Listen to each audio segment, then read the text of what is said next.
In today's video, I have an extremely special guest. It's one of the top account holders on Top Shot. It's someone that contacted me after my recent video about whales and their effect on the Top Shot market. And his name is Steve Veerman, and I want to bring him in now. Welcome, Steve. Hello. Hi, Steve. Thanks for joining me Hey, here. thanks for having me. That's great. Yeah, so Steve, I really appreciate that you reached out in the comments. This is my first conversation with someone like you on Top Shot, and I'm really excited to just to hear about your story, about what got you into Top Shot, and just your experiences, because I think you have some unique ones. Yeah. So where to begin? Like how I got in? Yeah, let's start there. When did you first hear about Top Shot? What was that like? Um, so the backstory is in 2017, there was ETH Waterloo, which was I think the world's first Ethereum hackathon, and it was hosted at the University of Waterloo. And I attended. I kind of wanted to learn more about Ethereum, and I met the CryptoKitties team kind of in passing. Like they probably don't remember me at all, but uh, they were all wearing these matching tie-dye cat t-shirts, and the product looked pretty slick. It was like the CryptoKitties, the tradable collectible, um, and after the event, like I looked back on it because I didn't pick any up, right? And they were giving them away basically, like as I think they were attaching these things to Pokemon cards, and you can redeem them. And long story short, I didn't bother to collect any. And then maybe about a week or two later, the project blew up and became super viral. And I think it stress tested the Ethereum network for one of the first times. I think it made everything kind of grind to a halt. And it was at that moment I said, well, this thing is super special. I want to kind of follow this company. And so you fast forward maybe 2 years, I think maybe 2019, and maybe I think it was a tweet, but they announced they have a partnership with the NBA. It's their next collectible is going to be like an NBA licensed collectible. So I'm a huge basketball nerd, so I said, "Wow, this is amazing." I'm a software developer. I'm like, I like to learn more about crypto collectibles and like basketball. Like, it checked every single box. So I put myself on the mailing list, and then last year, I think it was middle of July, I got an email saying, congratulations, like we want to invite you into the beta, right? The closed beta at the time. So that's kind of how I found out about Top Shot, and the rest is history, I guess. And what was it like using Top Shot in those early days? From what I've heard, you would log in and say, "I would like to buy 100 packs today." Yeah, so basically it was kind of like that. But by the time I joined, so I joined, I think it was August 28th. I looked this up recently. Sorry, no, August 20th, July 28th. And so I think the Top Shot had already existed for about 2 months prior. So there were a lot of packs already sold. A lot of people already had sizable collections, but I still think the user base was fairly small. I want to say less than 200 people at that point. Um, when I joined, there was a pack. The set was with the strip, and um, that kind of became kind of a notorious set because it was all steals and the players were mediocre, except Like for like Enos Cantor. yeah, except for like Kyrie. Kyrie was the best of the bunch, and like Van Vliet was pretty good too, but the rest were kind of duds. So a lot of those packs were just sitting there, and they sat for so long that I don't know if it was out of embarrassment or whatever, but they actually had to pull the packs. They just said, "Well, we're just going to not sell them anymore," because they were idle for many weeks, um, and they wanted to push new inventory, right? So they had, I forget what the next pack after that was, but yeah, the packs were just sitting there for the longest time. There was no marketplace when I joined, so if you wanted to do anything like collect moments, you had to either buy packs or the Discord had, like the official Discord had market channels where you could buy, sell, trade. So basically I would just, you post like, oh, I want to buy this or I want to trade this. And everything was based on the honor system, and it worked very well. Actually, it worked well until maybe February. Um, but yeah, you reach out to someone and then they would gift you a moment and you'd gift them a moment back. And like, that was it, right? Of course, everything at the time was super low value. So like, you weren't really worried about losing like a $5 moment. It would Right. suck, but no one was stressing out about it. Um, So yeah, and then because there was no market, that was the only way to do it. And it took maybe early August, the market kind of appeared, and then it was just riddled with bugs. I mean, there were so many bugs between August and December. The marketplace would constantly go down. I felt like it was maybe online, like for every hour it was online, I felt like it was offline for two. Um, and that was just consistent. And it was so frustrating. I think it turned off a lot of people because it felt like it was just hard to sell, right? And then that's not even counting the fact that it was hard to withdraw, right? I think at the time you couldn't even withdraw. Withdrawals didn't come until, I don't know, maybe December. I think I was on the beta test list for that as well. But it took quite a bit of time. So I think there was some hesitancy to put more money in because there was no way to take it out. So you were not buying up stuff at that time because you obviously bought a bunch of stuff, but when did that happen? Was that when the market was fully functioning that you started No. Okay. So I was buying. I was actually, I didn't know this. I was one of the only buyers buying.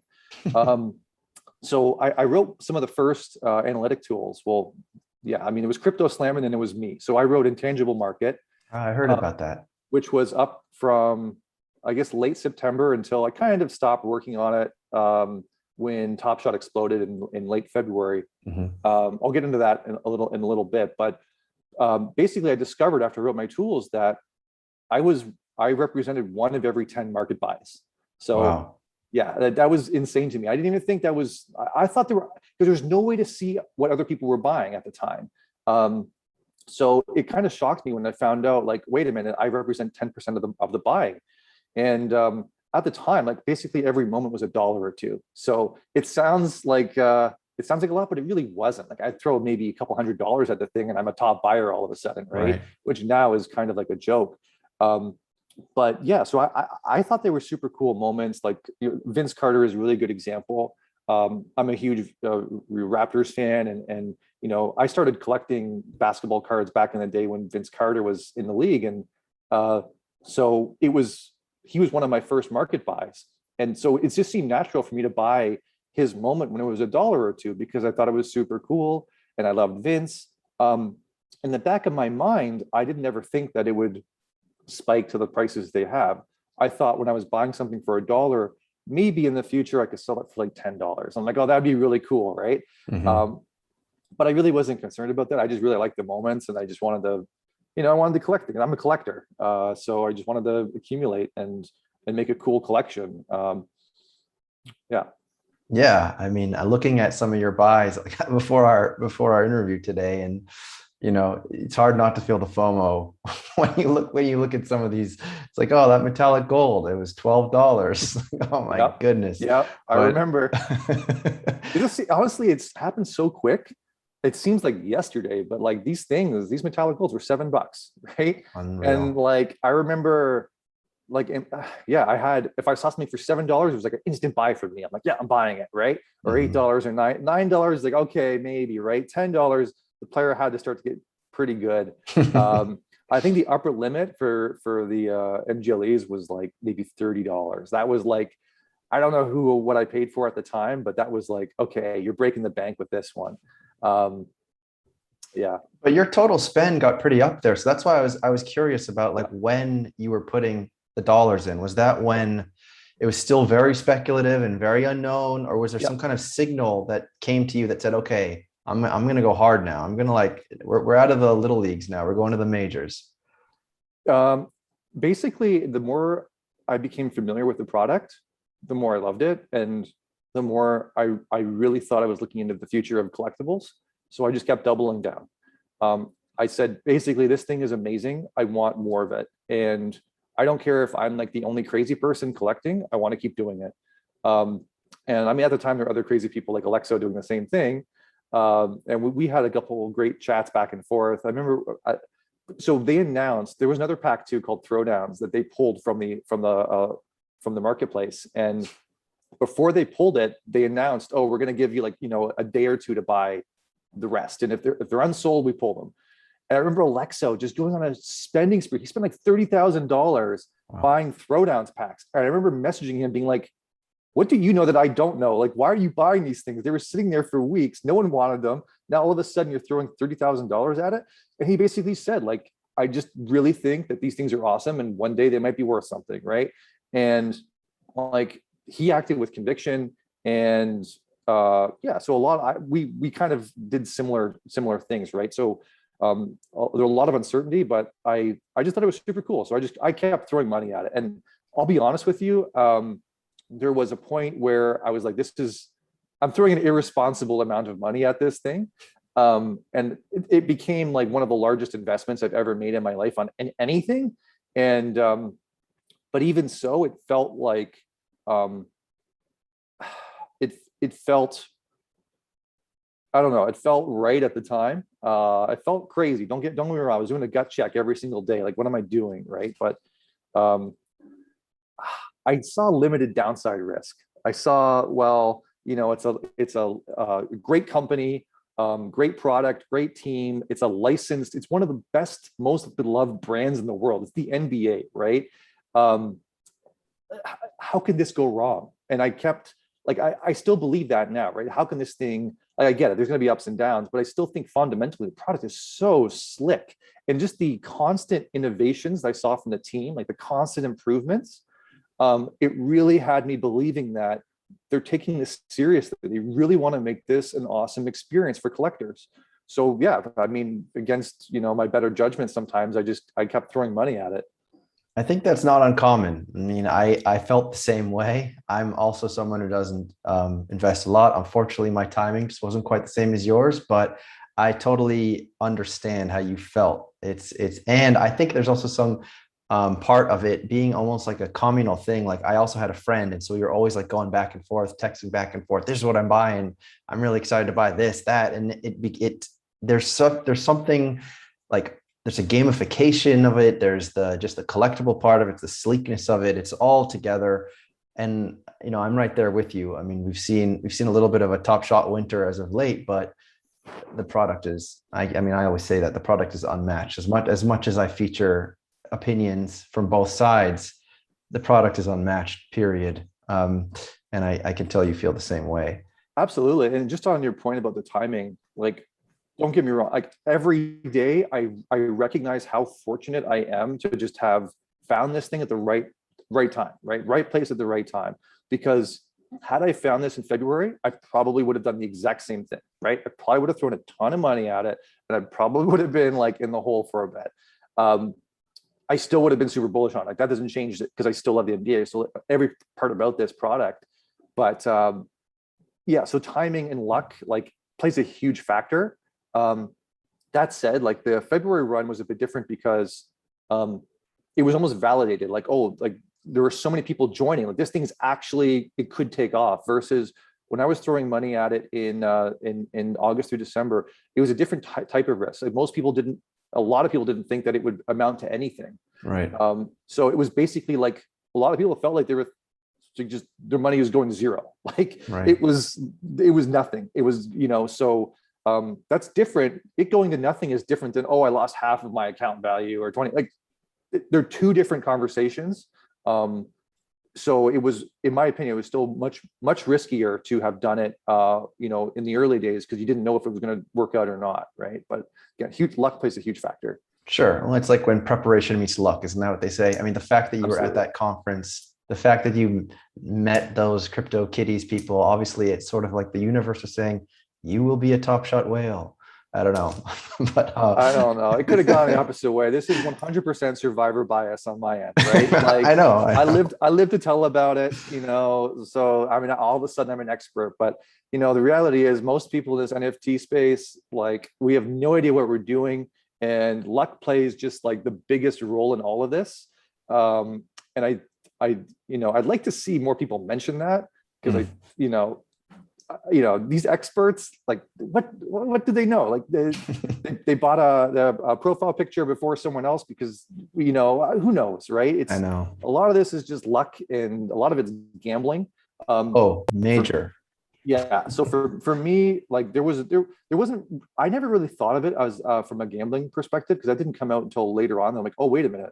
this platform is going to attract gamblers too. That didn't cross my mind. My instinct originally was, oh, it's going to collectors and fans and like, you know, some crypto people. But I think gambling didn't enter my mind until late. But now, I'm now naive. I'm naive.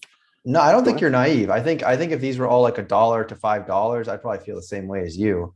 But I think now the narrative has changed so much. Now every single, for example, I don't know if you're involved in other NFT projects, but every single NFT project that comes around, I mean, I had a conversation with Dr. Jeremy the other day of NFT. He's a guy who really wants to collect. He buys something because he loves it and he wants to hold on to it, and that's it. But I told him, I think you're in the minority. Like right now, Yeah. you might be the 20% and probably less than 20%. Most people are getting into NFTs to flip them. And that is what gets all the Twitter headlines, the buzz, you know, the Bored Apes. Everyone's talking about how they went from 0.08 to now 10 ETH. That this is just the narrative now. I think it's really changed. I completely agree with you. That's where I made my mistake. I generally think, hey, I'm an average guy. What I think, like other people will think, like I generally think I'm in, you know, I'm somewhere in the middle. Like if I think this way, then a lot of other people probably think similar to me. But this is a really good example where I was completely wrong. A lot of people that are in Top Shot or got in February, they weren't in it for the same reasons I was. And that didn't become apparent until, you know, a lot of the problems with the market. Yeah. And when you saw those articles that came out about Top Shot, and I mean, I don't know, I wasn't around when like all the media attention was happening, but the media attention was pretty valuation based, right? It wasn't like this is a cool collectible. It was like, why is this YouTube clip worth X?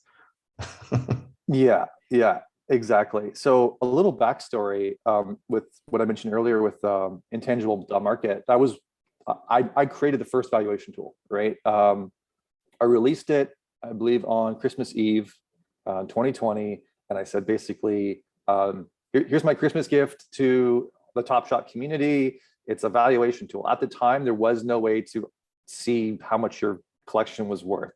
So I put that out there, and I kind of point to that as a moment, like an inflection point, where people started to look at their collections from a valuation basis. And I really think it was the beginning of the end. Like it started the cycle of people getting interested in it, like from more from the dollar side and less from the collecting side. And then, you know, it kind of January had explosive growth, followed by a little bit of a lull, and then again explosive growth in February, and then that gave rise to quite a few other sites that did valuations, right? So at that time, I felt like, well, one, my mission originally when I wrote the tool was to kind of, I don't know, make tools to help collectors. Like my first tools wasn't the valuation tool. Before that, it was like the sets page and like which things you needed to complete sets and things like that. But the valuation tool was one of the last things I built. But when I saw these sites kind of pop up, I decided, well, I don't really want to be in that space. I don't really want to be in this constant, like, that wasn't for me. It kind of, it really turned me off. So I just stopped updating it. I just said, because I kind of wanted to figure out what my next step was. And I knew I didn't want to be pigeonholed into that. And a lot of other sites, they're doing a great job of making their valuation tools. They took the torch, but it's not for me. And so I know we were going to talk about this eventually, but the rise and fall of like my account valuation, right? Yeah, so we can talk about that now.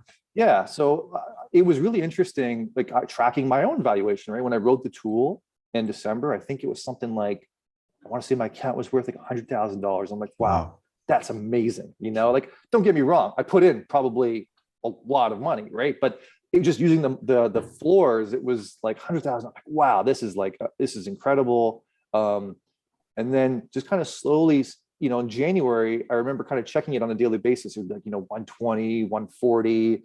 And then I think mid-January, it's like, okay, 300. And then, you know, late January, it was probably like $1 million, right? Like that day was like, holy shit, like my account's worth $1 million, right? The problem with all this, because I knew it was my tool, was that it was going off market lows. And that was not a realistic valuation, because if everyone tried to sell at that point in time, like the price would it would, go lower. It would cause downward pressure. And so I knew that wasn't a real number, but a lot of people thought that was a real number. And I think that's where a lot of the confusion kind of came up in February. Was everyone was looking at, oh, market lows, that's like the real number. But liquidity is still a problem. It was a problem then, it's still a problem now. It wasn't real, because just because something is priced at $100 doesn't mean it's going to sell at $100. And so I don't know, people had this mistaken valuation in the back of their head. And for me, tracking it, I mean, at one point in February, it got up to about $20 million, right? Which is like, wow, that's pretty amazing stuff. Like that, life-changing money. I can do some pretty cool things with that. But I knew it wasn't real. And so I never, it never really bothered me when I saw it go down, because it was just a correction. It was going back to where it should have been to begin with. Like the values today, for instance, seem more in line with what they probably were in February, but people just didn't recognize it, right? And a lot of people got burned because they were paying at higher amounts for the moments. But that was basically a result of Dapper not having enough supply. Dapper really kind of dropped the ball on that. They didn't anticipate the huge influx of people. And I know people keep asking for like, oh, turn on the marketing machine and whatever, but that's exactly what happens when they're not prepared for the influx of people, right? You get people coming into the market, buying everything up, and the end result is that it causes a bad experience for most of the platforms. So I think going forward, Dapper wants to be very careful and kind of, not have these crazy spikes upward or downward. I mean, yeah, slow growth is fine. So, but I think they weren't prepared for it. And yeah, when that happened, it kind of, it changed everything. Absolutely. And that's why there's a lot of very emotional, upset people currently. Do you think that's an issue, actually? I didn't think about asking you this, but do you, like, when you consider how many Top Shot users who are like in the top 1%, let's say, are very sort of emotional and upset because they did get in at that time. Is that at all bad for the future of the platform, or what do you think is going to happen with all those users? Yeah, that's a great question. I'm a firm believer in that time in market beats time in the market. So if you just kind of collected along the way, even from February until now, you've probably been okay. Like, again, it's been on a downward trend, but things are, in some cases, are bottoming out. So in some moments, I've actually seen a little bit of an uptick. So if you're just collecting and you're not, putting all your eggs in the basket in February, then you probably would have done okay. Now, a lot of people did throw a lot of money at this in February, and again, that could have been me. So a lot of this was based at that time. It was based on speculation and FOMO and everything else. That they were throwing money at it for different reasons than I was throwing money at it between August and December, right? They didn't want to miss the next best thing, so they had a lot of FOMO. And at the end of the day, like, they made a decision. They were adults. Like, if things went right, would they have been complaining? Because it's a gamble. Like, they were gambling, right? Yep. When you're buying some MGLE for $5,000, whatever it was, like, they knew there was insane risk there. Like, for any adult to say there wasn't risk, like, that's not something an adult would say. Like, they knew the risk. They threw money at it. It didn't work out. Like, I'm not saying that's a good outcome. I'm just saying that's the reality of what happened. Now, what I think Dapper has done to kind of make that right is they've tried their best to say, okay, if you collected the cool cats, for instance, because a lot of people got burned on cool cats, like myself included, then you get access to other perks, right? So they wanted to give like first dibs on the Discord channels and other things like that. They wanted to, in the collector score, right? They wanted to give priority access to those people who did collect cool cats to holo packs and other legendary packs, right? Which I think was a brilliant idea. I mean, interesting note, still to this day, I've never had a holo pack. All of my holos I've had to buy from the marketplace. Even the most recent finals legendary, like, I queued up, I didn't get a pack, right? So that kind of makes me happy though, because I'm excited for the person who grinded the Cool Cats thing out and then got a pack. It's like, yeah, like I feel happy for them if they got burned in February and now they just, because they were consistent with Top Shot, they got something out of it, right?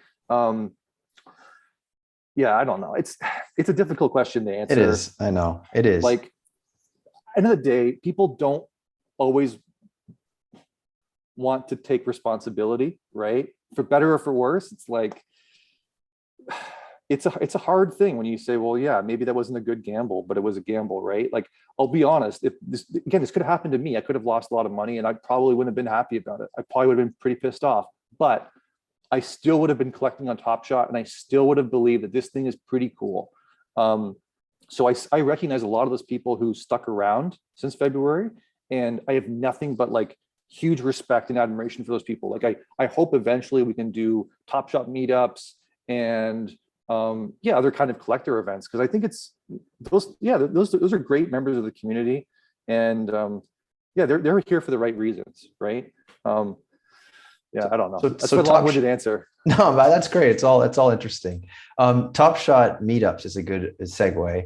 So you recently went to the NBA draft.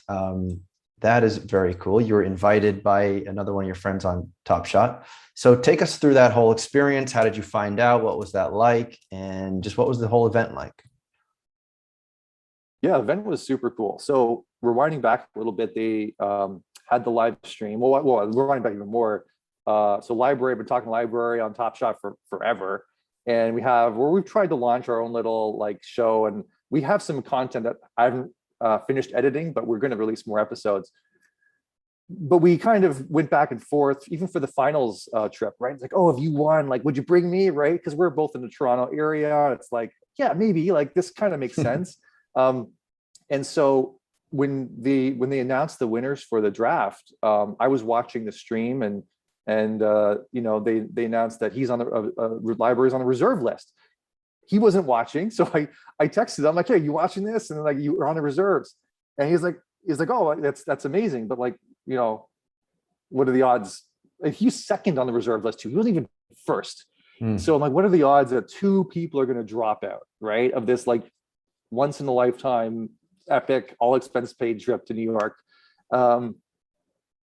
But there was one thing in our favor, kind of, but like for better or for worse, which was kind of stressful for us, was you needed to respond super quickly. This was like a Sunday afternoon, and the event, like, you had to, like, I flew in on the Tuesday night ultimately, but you needed to respond super quick. Otherwise, they would move to the next person on the list.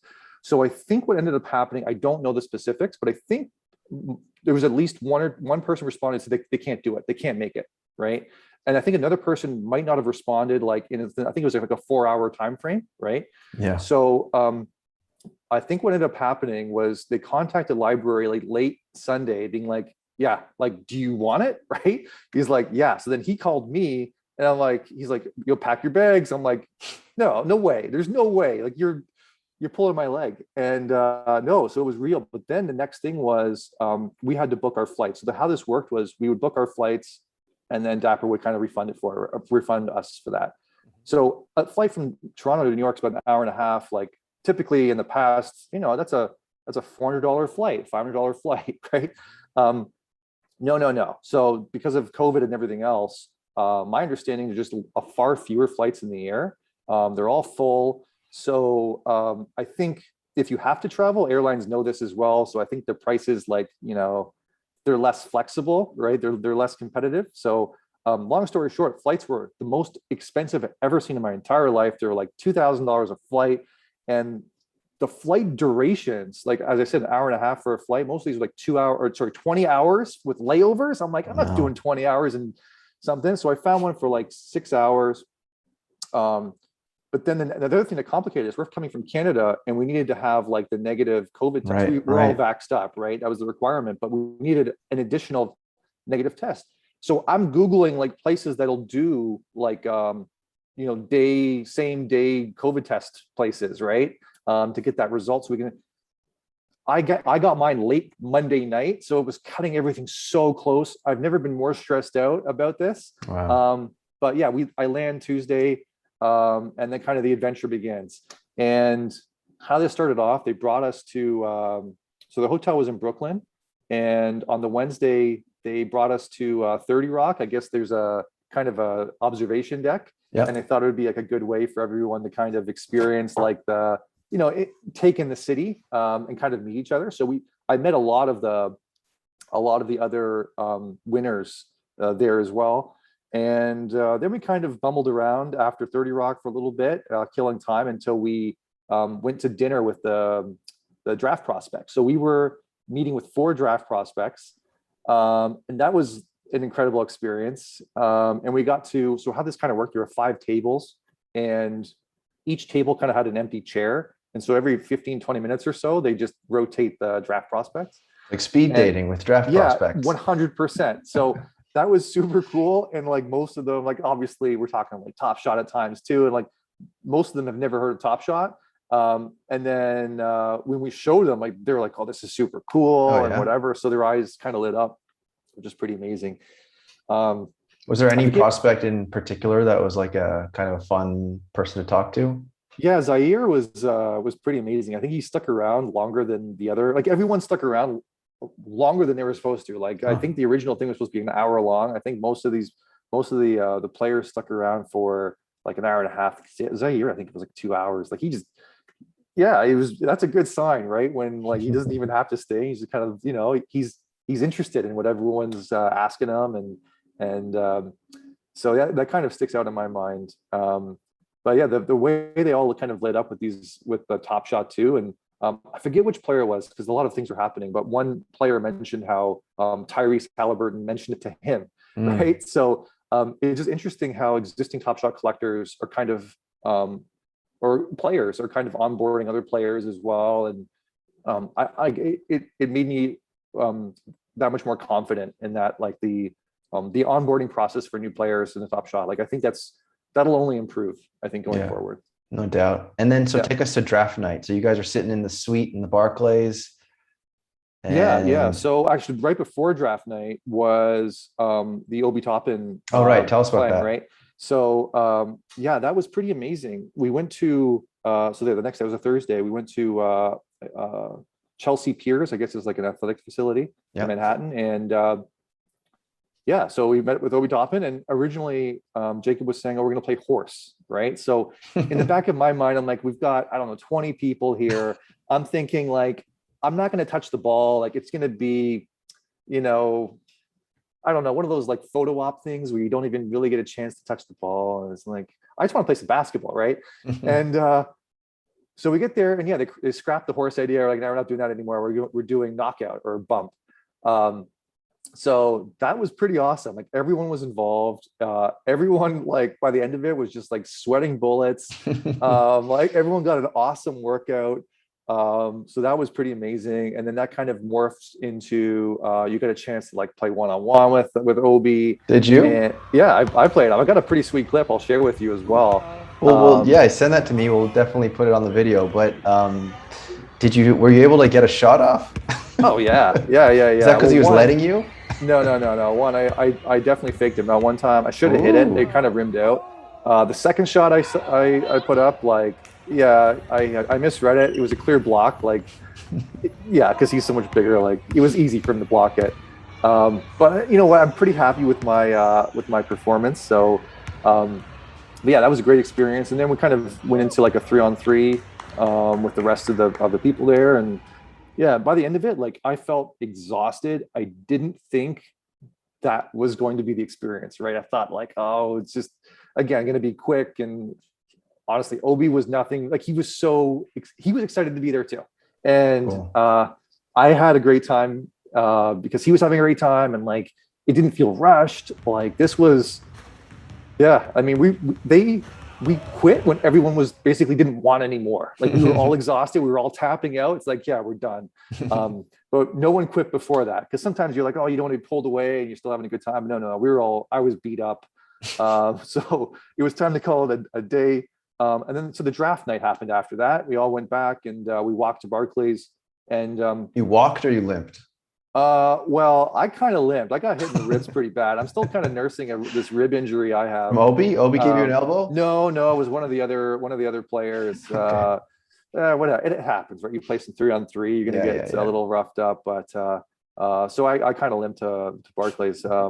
But yeah, we get there. They have like it was really interesting. We get into Barclays, and you have to walk through because we have a box, right? So yeah, they take us through like there's the box or VIP elevators, right? So Mhm. or escalators. We go through those, and there's like this like VIP event. Everyone's wearing like, like almost like a suit and tie kind of thing, right? I was wearing a Raptors t-shirt, right? So I was like what's going on here? Like I'm not in the right place. But I had to walk through that to get through the box. So we get to the box, and then some other people kind of come after us, and they're like, "Did you see Spike Lee?" I'm like, "What?" So apparently Spike Lee and a bunch of other dudes chilling there at that event, and yeah, it was just kind of funny because I guess there were a lot of big names there, and I was just completely oblivious to the fact that they were there. And yeah, so the box was pretty full. It was a great kind of a view of the of everything. Yeah, it had food and drinks, and yeah, I don't like it was a full box. I want to say like about a good 20 people or so in the box. And yeah, it was a great experience. They did like the players before the event starts, they do like almost like a fashion show. There's the runway, and they come down with their parents. So Oh, okay. they announced like, oh yeah, here's Zaire, and then his parents or his brothers or whatever. And they walk down, and everyone's having like the time of their life. You can tell like everyone's just got like the biggest smiles on their face because they know that this is the night that's going to change the rest of their lives. Oh, yeah. And like it's pretty cool to be around that. They're just everyone's excited. So I mean, the draft itself is interesting. You probably see, I think, something similar on there as you see on TV. Like the jumbotron plays it'll play like the highlight reel for the player Mhm. when they're Mhm. announced.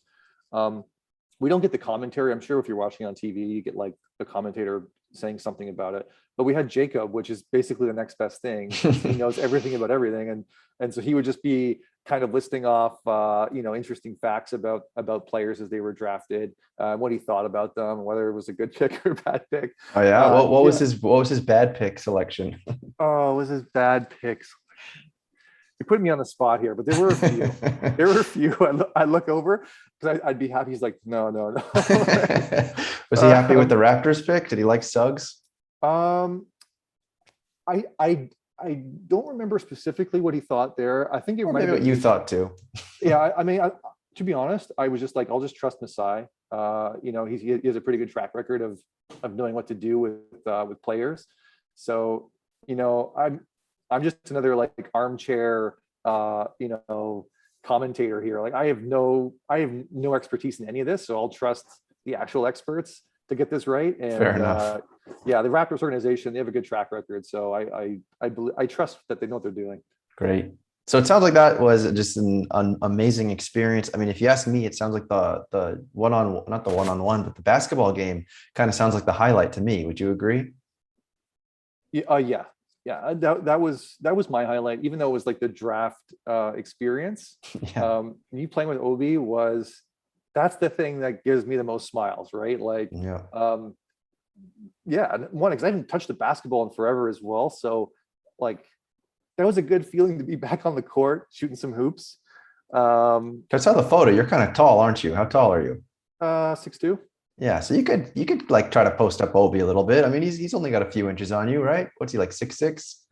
He's tall. I don't know what he is. I want to say maybe like 6'8" or something. All right. So, Um, but yeah, but you definitely had more of a puncher's chance than, someone who like me who's like 5'10". Obi would yeah, probably be like an absolute just spider, just blocking, probably couldn't get a dribble off. There's actually a tweet about that the other day, and when I've been thinking about it lately for some reason, and someone was saying like, if you got placed in an NBA game and like you had to score one basket and you had like 30 minutes to do it, could you do it? And all these people on Twitter are like, oh, of course I could.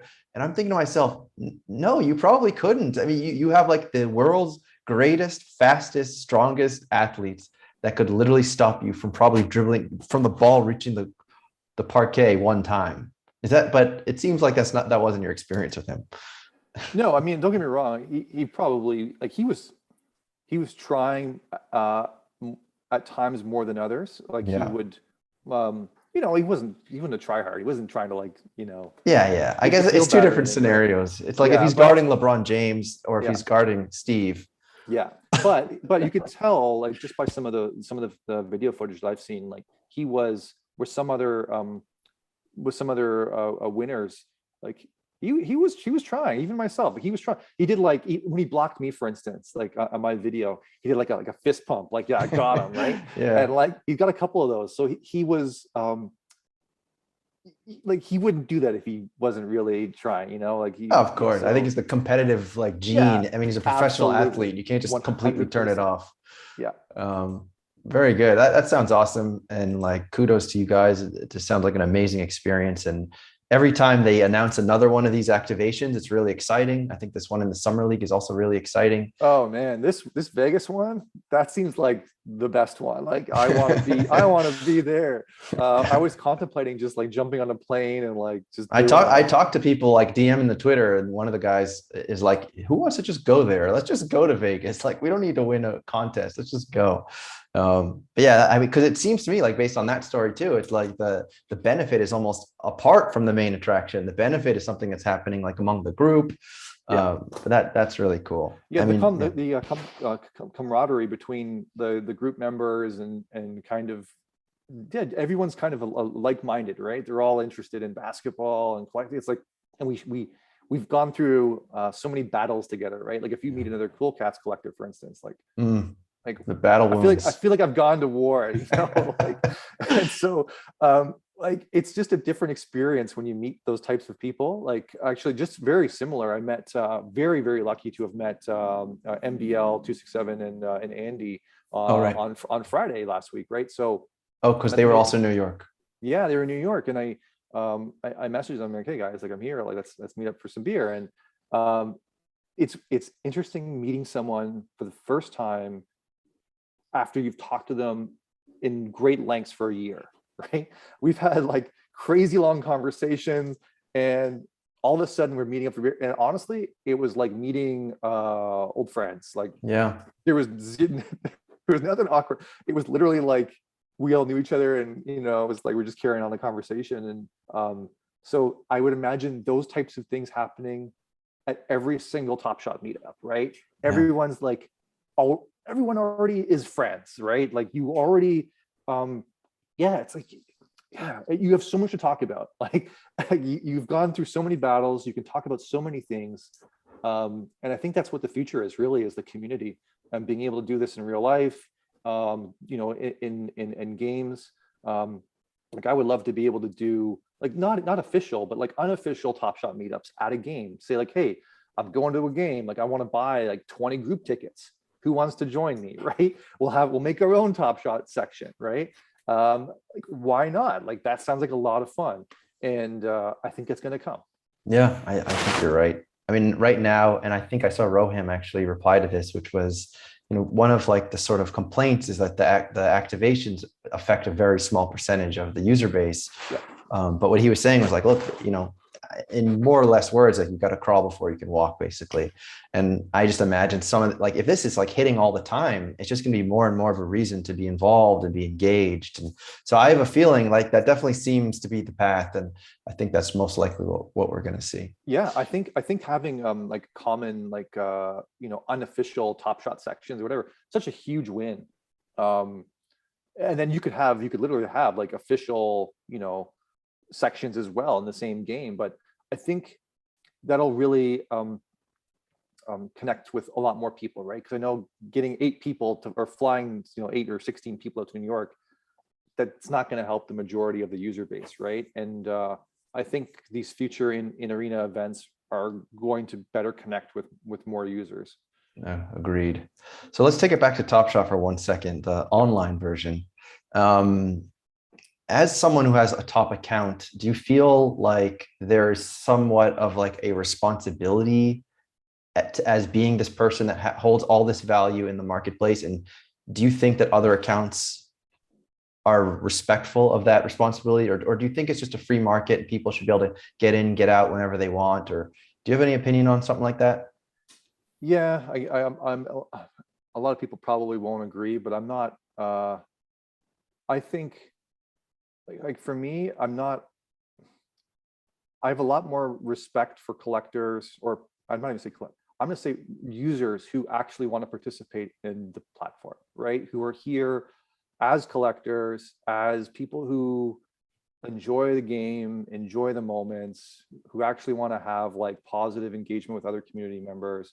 If you're doing that and you're buying and you're selling or whatever, like I have no problems with that at all, right? Free market, go for it. But I guess what things that kind of rub me a little bit the wrong way are people who have no interest in any of it and they're here to flip, get in, get out, whatever. Like I get it. A lot of people are be like, Steve, like, you know, it's free market. They can do what they want. Like they can 100%. I'm just saying as a participant and someone who enjoys basketball and NBA, I think for me, I get a lot more out of it if I can talk to other people who enjoy it the same way I do, right? So, you know, going back to your question, responsibility and whatever from my account, like, well, for me, it's always been like I'm here as a collector first. Like that's why I'm here. I'm not here as a flipper first. A lot of people are here as flippers first. So I'm here as a collector first, and I was going to make a tweet about this, but I'm such a collector that I'm a completionist too. So I'll try to, you know, finish it. But if I finish a set, I'm never selling it ever. That's like my set I'm keeping, right? Like that's the thing. And so like I'm just that's my mindset. Not everyone's going to agree with me. Actually, most people will disagree with me. They'll say, no, I'll sell everything, whatever, I'll do what I want. That's fine, they can do. But for me, I think if you want to get the most out of this, I think you should participate in it, right? And yeah, I don't know if that kind of answers your question about responsibility and whatever, but like for me, there's no scenario where I'm dumping anything. That doesn't it doesn't exist in my mind. For me, every time I sell, I'm just using those proceeds to buy other moments I want. Like I wouldn't be listing unless I had my eye on something. Like the reason why, if you look at my moments, like I have close to 12,000 moments. I probably have, out of 12,000 moments, I probably have maybe like 50 listings right now, right? And most of them are low value listings, like for $5 or $10 or something too. But the only reason why I'm selling in most cases is or for the only reason is I have my eye on some other moment, right? That I want to buy and I'm saving up for. And like a good example is I just finished the finals challenge, the challenge one of the final, like the legendary challenge. I wasn't able to get any packs, so I missed that. But I said, screw it, like I want to collect these anyways. And so yeah, I had to sell some things I didn't really want to sell, like some series 1 bases that I like, but it's like just making difficult decisions of well, like I really want to chase this this challenge, so you know, I guess I'm gonna have to sell like a Trey base or Donovan Mitchell base. And yeah, so it's not always easy. Like for me, it's some people will be like, oh, screw it, like but for me it's like it's difficult for me to find things I want to sell, because I do have like I do have attachments to certain moments. I do have attachments to certain like serial numbers and whatever. Again, I'm a collector first, so I feel like I'm in the minority still with this, but I wish at times there was like a trade function in Top Shot, because I would love to just even suggest a trade, like, oh, I'll trade you this for that, because that's really the only reason why I'm selling is to raise funds to buy something else. Still to this day, I've only ever withdrawn $30, and that was just like the test to see if the withdrawal works. And that was in November or late November when they did the beta, and like that was good enough for me. Okay, the system works, but I just want to collect, right? So I don't know. I'm probably not like I'm not like most. I know Alexo is the same way. He sells just so he can. He's done every single challenge. He has every single moment that you can buy on the platform. He has it, and I think that's such an insane thing to have. And like to me, he's the ultimate collector, and obviously his collector score shows it. So I have nothing but like huge respect for anyone who can do something, anything close to like completing something that you really wanted, right? Like a single challenge or a single set or whatever, like that to me is amazing. Yeah, I think they've also made it clear that they want to reward people who do that the same way they're doing with the cool cats. But that's kind of struck me as interesting when you said even as your account got to like 20 million, you thought to yourself, this isn't real. This is like because why isn't it real? Couldn't you just say, okay, yeah, I'm gonna go list like a bunch of these high value moments and then go buy like the brand new Tesla? Why isn't that not real? Yeah, that's a good question. Well, at the time in February, like I recognized that there was like the supply problem, right? So I knew that like the asks weren't, you wouldn't get what you were asking for, right? Just because I asked $100,000 for some LeBron doesn't mean I was going to get it, right? Like So I that's could like, have, but that's I like a could have low asked for it. that's like a low liquidity moment though, you're Yeah, talking about. yeah, yeah. Because there were plenty of higher liquidity moments that were getting scooped up, right? Yeah, yeah. Like in all, like I sold in February, I sold about $500,000, right? I think there was And like you, one day yeah, in I want to say the 22nd, I I sold think like that's when I was buying. I sold like 250,000. But you know what I did? You bought more. I that same day I bought stuff because I only sold to buy other stuff, right? So literally, like you want to talk about funny things, like we're not funny, but I have to laugh about it because there's nothing you can really do but laugh. But like I really wanted this the Trey Legendary Reward, the Hollow 2 when it dropped, or sorry, like Series 2 Hollow Icon Mhm. Trey, and I bought the first one that was listed. It was like $41,000 for number 10. It wasn't a jersey, it wasn't anything, right?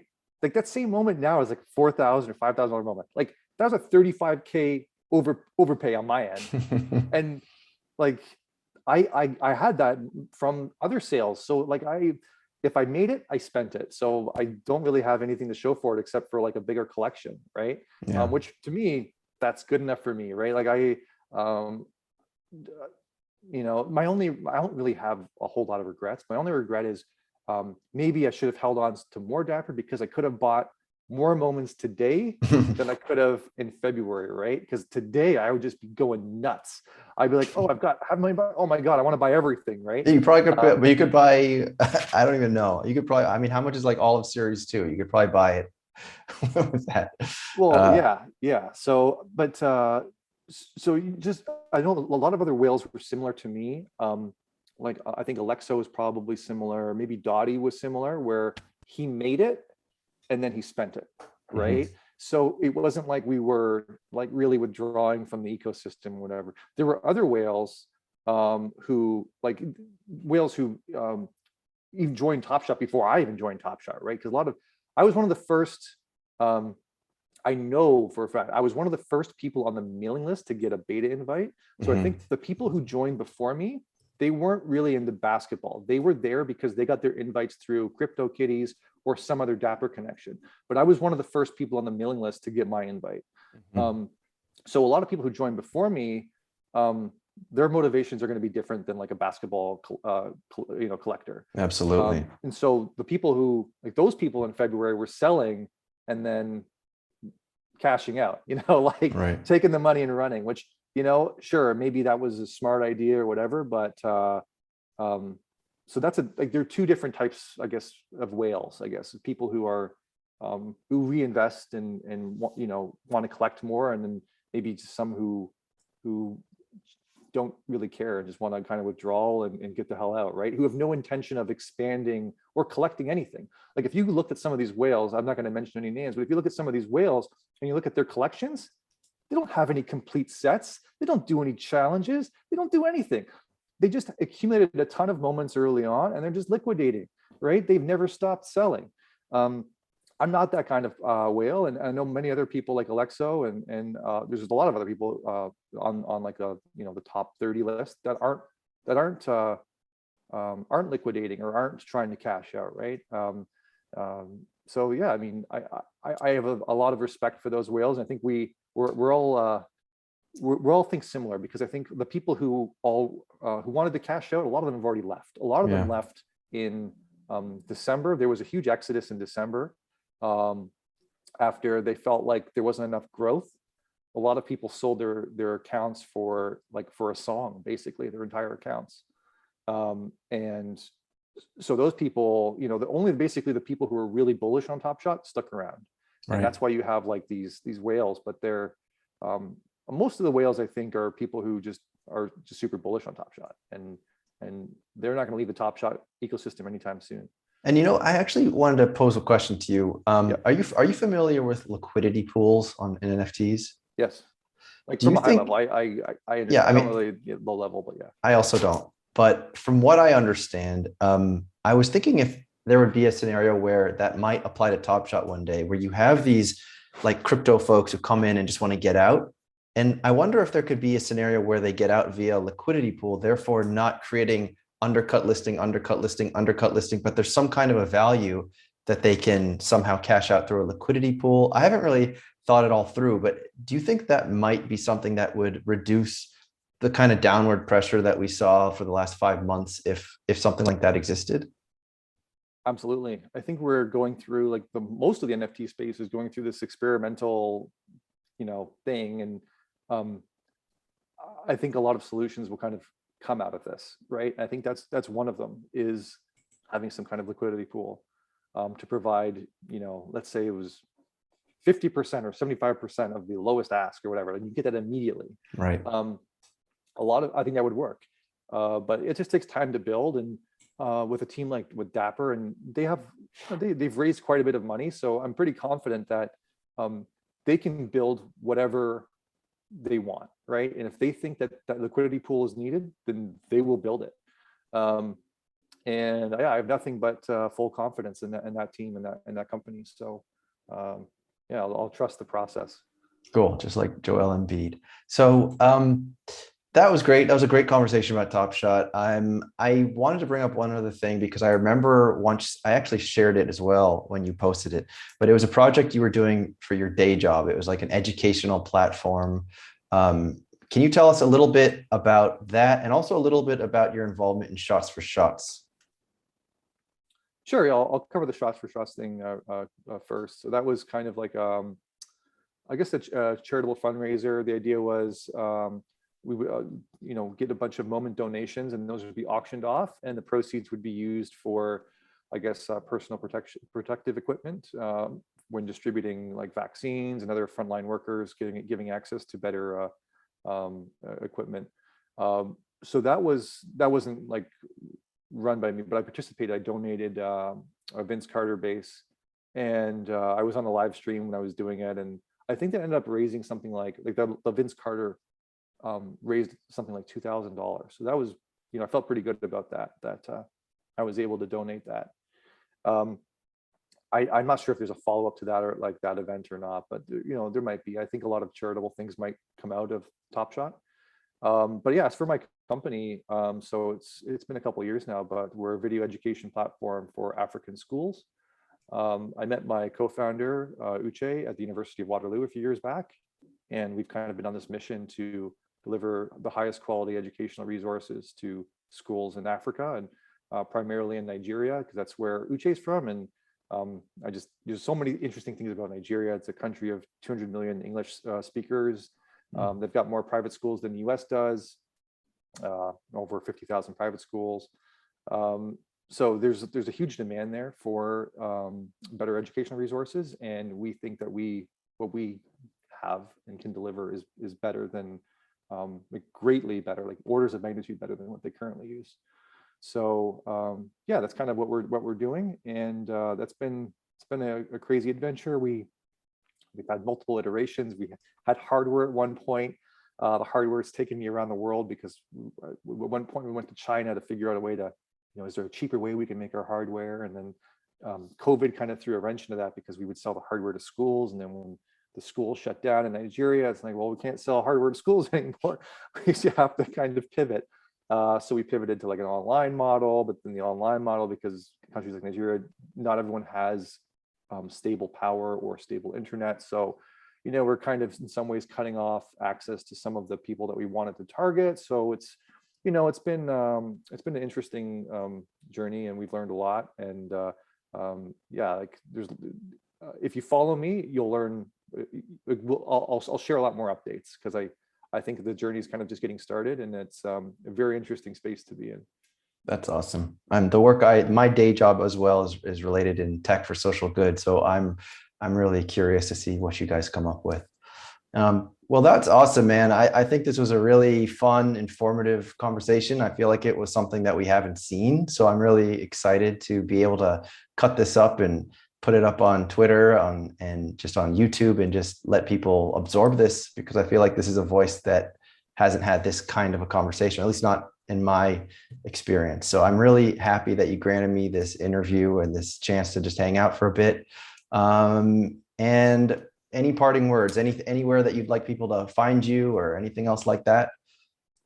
Well, one, thanks for having me. Like, I really enjoy your content. I really enjoy the way you edit certain memes into your clips as well. I'm a huge fan of that. Like, just the way you deliver like humor, I love. But in terms of where to find me, Veerman on Twitter. I usually just post about Top Shot now. So it's kind of funny how my personal account has just morphed into, Top Shot. So I kind of feel a little bit bad for anyone who followed me before for like non-Top Shot things, but it is what it is. But yeah, I'm just like perpetual Top Shot bull. So happy to help if you want to reach out to me, ask me a question. I'm kind of an open book. So Cool. Yeah. Well, maybe one day you'll pop into the stream. I just started doing that last Sunday. I think I'm going to do it this Sunday again, but that might be fun to open you up to the community of whoever's there to just ask you questions as well. Yeah, absolutely. Like, yeah, I love it. Cool, man. All right. Well, Steve, thank you so much. I'm going to let you go. And until the next time. Awesome. Great talking with you. Great.